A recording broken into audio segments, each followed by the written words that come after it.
Segera download Quran Tadabbur, tafsir tafsir dalam genggaman Anda. Bulan Ramadan adalah bulan Al-Quran.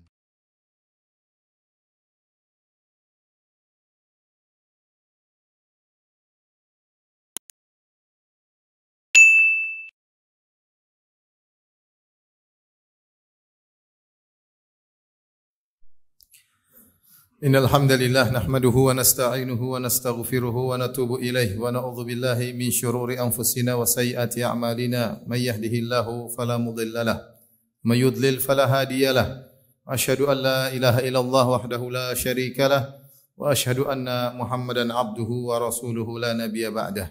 Ya ayyuhalladzina amanu taqullaha haqqa tuqatih wa la tamutunna illa wa antum muslimun.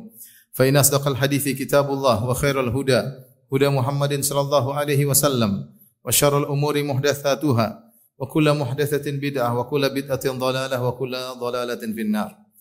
Ma'asyiral muslimin, usikum wa nafsi bittaqwallah faqad fazal muttaqun.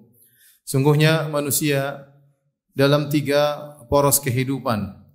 Masa lalu yang telah dia lewati dan masa sekarang yang sedang dia hadapi dan masa depan yang dia nantikan kedatangannya.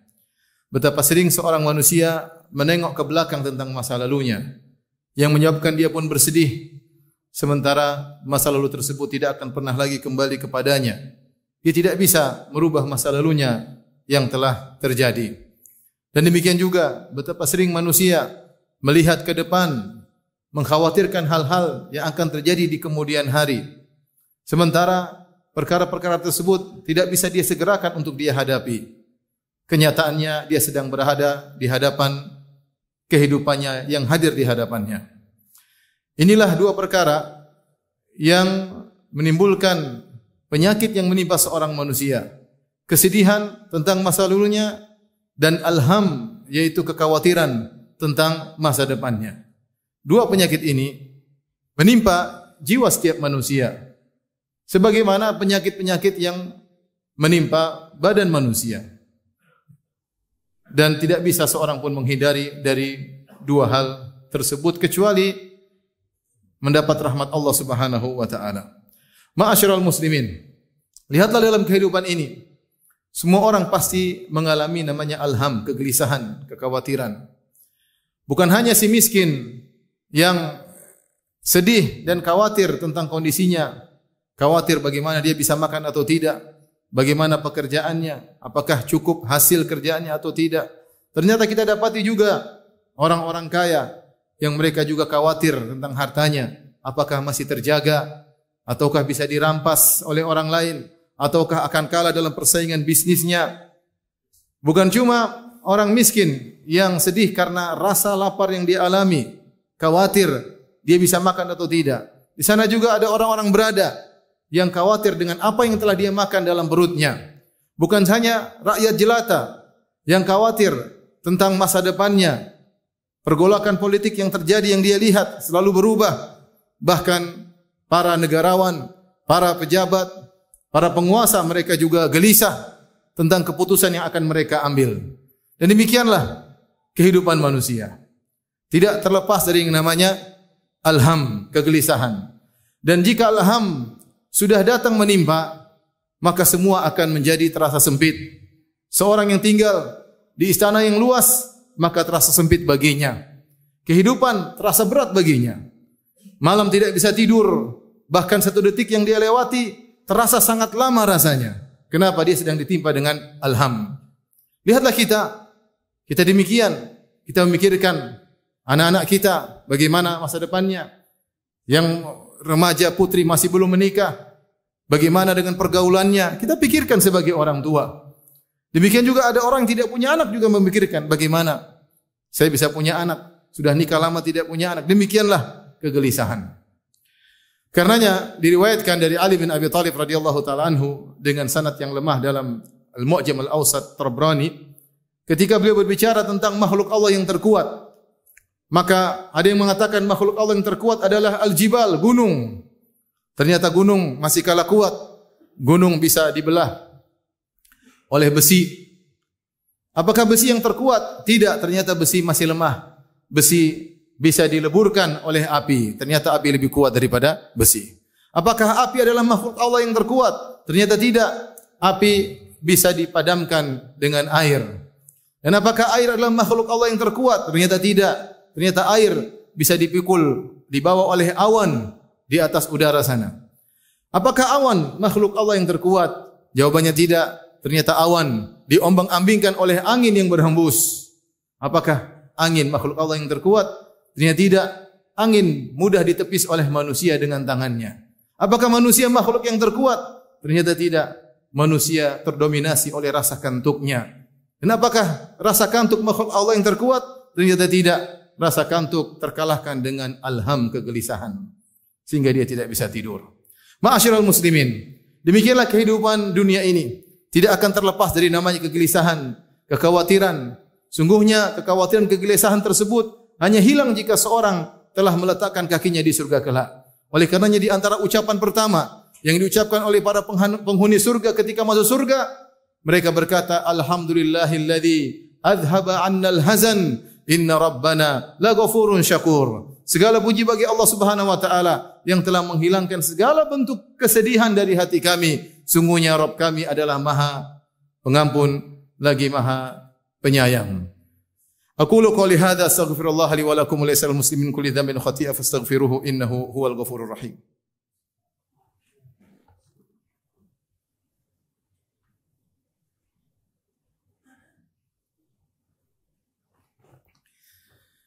Alhamdulillahi ala ihsanih wa syukru lahu ala taufiqihi wa amtinanih wa asyhadu an la ilaha illallah wahdahu la syarika lahu ta'ziman li sya'nih wa asyhadu anna Muhammadan abduhu wa rasuluhu da'ila ridwanih. Allahumma salli alaihi wa ala alihi wa ashabihi wa ikhwanih. Ma'asyiral muslimin, apakah solusi yang diajarkan Islam ketika kita menghadapi penyakit yang namanya alham, yang menyebabkan kita murung, yang menyebabkan kita gelisah? Banyak solusi, tetapi intinya adalah baguskan hubungan kita dengan Allah Subhanahu wa taala. Percuma kita curhat, mencurahkan isi hati kita kepada manusia jika ternyata hubungan kita dengan Allah adalah hubungan yang buruk. Oleh karenanya di antara obat dari kegelisahan yang paling mujarab adalah berdoa kepada Allah Subhanahu wa taala. Dalam satu hadis yang diriwayatkan oleh Imam Abu Daud dengan sanad yang diperselisihkan oleh para ulama, sebagian mensahihkan, sebagian menghasankan, dan sebagian mendhaifkan. Nabi SAW masuk dalam masjid. Kemudian Rasulullah SAW melihat Abu Umamah radhiyallahu taala anhu Al-Ansari sedang bersedih. Kata Nabi SAW, "Ya Aba Umamah, ma araka jalisan fil masjid fi ghairi waqti salat." Wahai Abu Umamah, kenapa engkau duduk di masjid ini bukan waktu salat? Ada apa gerangan? Terlihat sedih, gelisah. Kata Abu Umamah radhiyallahu taala anhu, humumun lazimatni wa duyunun ya Rasulullah.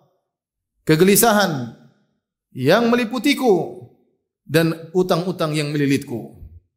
Kata Rasulullah SAW kepadanya, ala u'allimuka kalaman qultahu idza amsayta wa idza asbahta. Maukah aku ajarkan kepada engkau satu doa yang jika kau ucapkan di pagi hari dan di petang hari maka Allah akan menghilangkan adhaballahu hammak, Allah akan menghilangkan kegelisahanmu, wa qada anka dainak, dan Allah akan melunaskan hutang-hutangmu. Kata beliau, tentu ya Rasulullah, doa apakah itu? Maka Rasulullah SAW mengajarkan, katakanlah, Allahumma inni a'udzu bika minal hammi wal hazan, wal ajzi wal kasli, wal bukhli wal jubni, wa dhala'id daini wa qahrir rijal. Berdoalah ya Allah, aku berlindung kepada Engkau dari alham, dari kegelisahan, kekhawatiran yang tidak-tidak tentang masa depan, wal huzn, tentang kesedihan masa lalu yang tidak hilang-hilang, yang sudah terlewati dan tidak akan kembali. Wal ajzi wal kasli, aku berlindung kepada Engkau dari ketidakmampuan dan dari kemalasan. Wal bukhli wal jubni, dan aku berlindung kepada Engkau dari rasa pelit dan rasa takut, pengecut. Wa dhala'id daini wa qahrir rijal, dan aku berlindung kepada Engkau dari lilitan hutang dan dikuasai oleh orang-orang yang zalim. Inilah doa yang diajarkan oleh Nabi sallallahu alaihi wasallam agar dibaca oleh Abu Umamah di pagi hari dan di petang hari. Dalam satu hadis, ketika Rasulullah SAW hendak pergi berperang ke Khaybar, maka Rasulullah SAW berkata kepada Abu Talha Al-Ansari, iltamis li gulaman min gilmanikum yakhdumuni hatta akhruja ila Khaybar.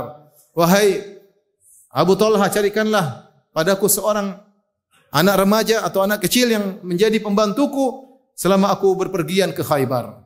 Maka Abu Talha pun mendatangkan Anas bin Malik radhiyallahu taala anhu untuk menjadi pembantu Nabi sallallahu alaihi wasallam. Kata Anas bin Malik radhiyallahu taala anhu, "Wa kuntu akhdimuhu idza nazala." Dan aku menjadi pembantu Nabi sallallahu alaihi wasallam setiap kali Rasulullah sallallahu singgah. Wa kuntu asma'uhu katsiran yaqul. Dan aku sering mendengar Rasulullah SAW berdoa dalam perjalanannya. Allahumma inni a'udzubika minal hammi wal hazn wal ajzi wal kasli wal bukhli wal jubni wa dhala'ad daini wa qahrir rijal. Aku sering dengar Nabi SAW baca dengan doa tersebut. Jika Nabi SAW berdoa dengan doa tersebut, tentu kita lebih utama untuk sering baca doa tersebut. Di antara doa yang menakjubkan dan mujarrab, doa yang diajarkan oleh Nabi SAW, di mana Nabi SAW berkata, "Ma asaba 'abdan hammun wala hazanun qat." Faqala, tidaklah seorang hamba ditimpa dengan kegelisahan, ditimpa dengan kesedihan apapun, kata Nabi SAW. Kemudian dia berdoa dengan doa ini, kecuali Allah akan menghilangkan kesedihannya dan kegelisahannya. Apa doa tersebut? Qala, Allahumma inni abduk, ibnu abdik, ibnu amatik, nasiyati biyadik, madhin fiyya hukmuk, adlun fiyya qada'uk, as'aluka bikulli ismin huwa lak sammaita bihi nafsak aw anzaltahu fi kitabik aw 'allamtahu ahadan min khalqik aw ista'tharta bihi fi ilmil ghaibi 'indak an taj'al qur'ana rabi'a qalbi wa nura sadri wa jila'a huzni wa dhahaba ghammi. Doa yang sangat menakjubkan, di mana Rasulullah mengajarkan agar kita berkata, "Ya Allah, sungguhnya aku adalah hamba-Mu." Pengakuan kita ini hanyalah hamba Allah. Aku adalah putra dari ayahku yang merupakan hamba-Mu. Aku adalah putra dari ibuku, yang ibuku juga adalah hamba-Mu. Nasiyati biyadik, sungguhnya urusanku, ubun-ubunku berada di tangan-Mu. Semua urusanku berada di tangan-Mu, ya Allah. Madhin fiyya hukmuk, sungguhnya keputusan-Mu pasti berlaku kepadaku. Beriman kepada takdir. Semua yang terjadi adalah keputusan Allah. Aku tidak bisa menghindar, ya Rabb. Adlun fiyya qada'uk, sungguhnya keputusan-Mu pasti adil bagiku. Engkau tidak zalim sama sekali. Maka aku mohon kepada Engkau, ya Allah, dengan bertawassul dengan seluruh nama-nama-Mu, yang Kau namakan dirimu dengan nama-nama tersebut, dan yang Kau ajarkan kepada Nabi-Mu Nabi Muhammad SAW, dan yang Kau turunkan dalam Al-Quran, dan yang Kau simpan dalam ilmu gaib di sisi-Mu, agar Engkau menjadikan Al-Quran sebagai penyujuk hatiku, agar Engkau menjadikan Al-Quran sebagai cahaya bagi dadaku, agar Engkau menjadikan Al-Quran penghilang kesedihanku, dan agar Engkau menjadikan Al-Quran sebagai penghilang kegelisahanku. Kata Nabi, siapa yang baca doa ini, niscaya Allah akan menghilangkan kesedihannya dan kegelisahannya. Ma'asyiral muslimin, jika kita berhadapan dengan kegelisahan, kemudian kegelisahan tersebut seakan-akan membuat kita jatuh terpuruk, maka periksalah diri kita. Jangan-jangan hubungan kita dengan Allah tidak baik. Segera perbaiki hubungan kita dengan Allah Subhanahu wa taala. Sungguhnya maksiat mendatangkan kesengsaraan dalam hati, meskipun Anda dalam kekayaan, meskipun Anda dalam keduniaan. Maksiat menjadikan hati menjadi sengsara. Barang siapa beramal saleh, maka apapun yang dia hadapi, dia akan bisa tentram menghadapinya. Kata Allah Subhanahu wa taala, "Man 'amila salihan min dzakarin wa untha aw untha man 'amila salihan min dzakarin aw untha wa huwa mu'minun falanuhyiyannahu hayatan thayyibah." Barang siapa lelaki maupun wanita yang beramal saleh dalam kondisi beriman, maka kami akan berikan bagi dia kehidupan yang penuh dengan kebahagiaan. Seringlah beristighfar. Man lazimal istighfar, siapa yang sering beristighfar, ja'alallahu min kulli dhiqin makhrajan, maka Allah akan berikan bagi dia setiap kesempitan ada solusi. Wa min kulli hammin makhraja, min kulli hammin faraja, dan Allah akan berikan bagi dia solusi bagi setiap kegelisahan yang dia hadapi. Wa razaqahu min haitsu la yahtasib, dan Allah akan berikan rezeki kepada dia dari arah yang dia tidak sangka-sangka. Sungguhnya semua yang terjadi sudah ditakdirkan oleh Allah Subhanahu wa taala, tinggal kita kembali kepada Allah ketika menghadapi sesuatu yang menggelisahkan kita. Diriwayatkan Ibrahim bin Adham rahimahullahu taala melewati seorang yang sedang gelisah. Duduk termenung penuh dengan kegelisahan. Maka dia pun berkata kepada laki tersebut, "Inni sa'iluka an thalatha fa'ajibni." Aku akan bertanya kepada engkau tentang 3 perkara. Wahai orang yang sedang bersedih, maka jawablah pertanyaanku. Siap orang tersebut mengatakan, saya akan menjawab pertanyaan Anda. Maka dia berkata, hal yajri fi hadzal qaun syai'un la yuriduhullah. Apakah ada yang terjadi dalam alam semesta ini suatu perkara yang Allah tidak kehendaki? Jawabannya tidak. Semua yang terjadi pasti kehendak Allah Subhanahu wa taala. Hal yanqusu min rizqika syai'un qadarahullah. Apakah ada terkurang rizki darimu yang sudah ditakdirkan oleh Allah? Apakah ada takdir Allah rizkimu kemudian berkurang? Dia mengatakan tidak. Hal yanqusu min umrika lahzatun katabahullahu lak. Apakah berkurang sedikit pun dari umurmu yang telah dicatat oleh Allah Subhanahu wa taala? Jawaban dia tidak. Fa'alamal qalaq wal ham. Jika demikian, buat apa engkau bersedih dan gelisah? Semua telah ditakdirkan oleh Allah Subhanahu wa taala. Kembalilah kepada Allah Subhanahu wa taala, bertobat dari dosa-dosa agar kita hidup bahagia di dunia sebelum di akhirat kelak. Innallaha malaikatahu yusalluna 'alan nabi ya ayyuhalladzina amanu sallu 'alaihi wa sallimu taslima. Allahumma salli 'ala Muhammad wa 'ala ali Muhammad kama shallaita 'ala Ibrahim wa 'ala ali Ibrahim innaka Hamidum Majid. Wa barik 'ala Muhammad wa 'ala ali Muhammad kama barakta 'ala Ibrahim wa 'ala ali Ibrahim innaka Hamidum Majid. Allahumma ighfir lil muslimina wal muslimat wal mu'minina wal mu'minat al-ahya'i minhum wal amwat innaka sami'un qaribun mujibud da'wat wa yaqdiyal hajat. اللهم آت نفوسنا تقواها وزكها أنت خير من زكاها أنت ولي ومولاها اللهم نسألك الهدى والتقى والعفاف والغنى اللهم اغفر لنا ولوالدينا وارحمهم كما ربونا صغارا اللهم اغفر لنا ولوالدينا وارحمهم كما ربونا صغارا ربنا ظلمنا أنفسنا وإن لم تغفر لنا وترحمنا لنكونن من الخاسرين ربنا آتنا في الدنيا حسنة وفي الآخرة حسنة وقنا عذاب النار وأقيموا الصلاة